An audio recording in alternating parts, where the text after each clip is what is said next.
be with them. I wanted to be them. My Hurt Locker, the hockey one, he was everything that I, at that time in my life, was not. And I say at that time specifically because when we have a Hurt Locker, it is all about the timing.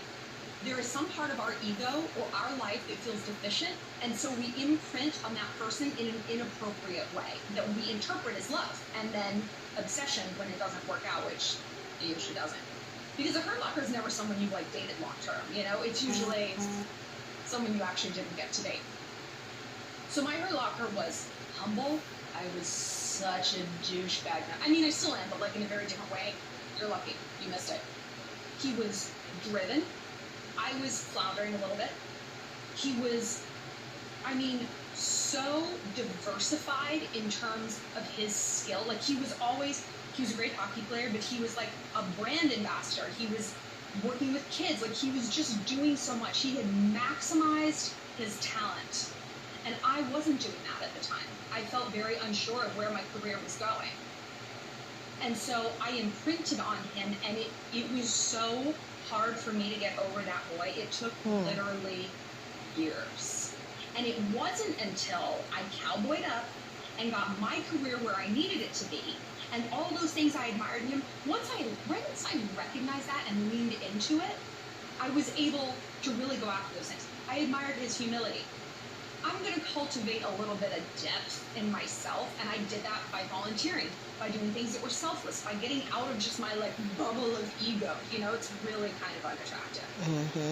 Then I was able to untangle those knots and see him for what he was, not a destination, but a signpost along my journey. He was pointing me in a direction I should have gone in, and it took me 5 years to learn that lesson. Now, I try to have it take less time. My other Hurt Locker was a good guy fuckboy, and just like the one, I almost said his name. Just like the one, like the second, Jay was like just an initial. I don't date someone named Jay. I think it's like a weird name. It's like, where's the rest of your name? My name isn't like S. There's a whole word after that.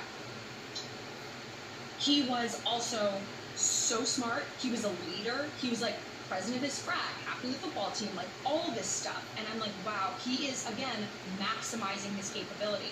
And it's not a coincidence that at 2 different points in my career where I felt like I was stagnating, I had Hurt Lockers.